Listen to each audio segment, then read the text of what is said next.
brought to you by Silver Pumps and Motors.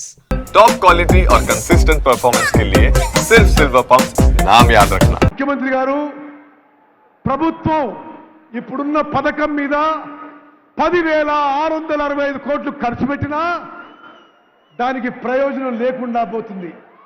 10,665 కోట్లు ఖర్చు పెట్టినా నిరుపేదలకి ప్రయోజనం లేకుండా పోతుంది.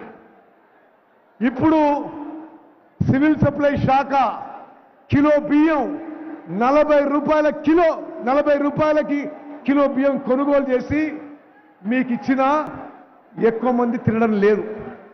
అది 5 రూపాయలకో 10 రూపాయలకో అమ్ముకోవడం, మళ్ళీ రీసైకిల్ కావడం, పోల్ట్రీ ఫార్మ్లకు అమ్మడం, బీర్ కంపెనీలు తీసుకుపోవడం, ఇది మనం చూస్తున్న తతంగం.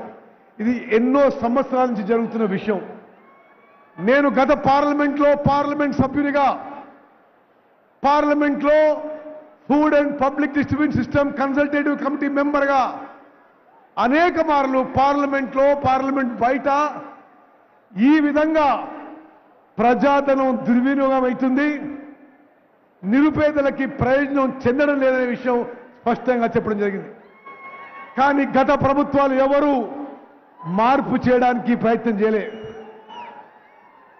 రేవంత్ రెడ్డి గారు ముఖ్యమంత్రి అయిన తర్వాత వారు ఉప ముఖ్యమంత్రి భట్టి విక్రమార్క గారి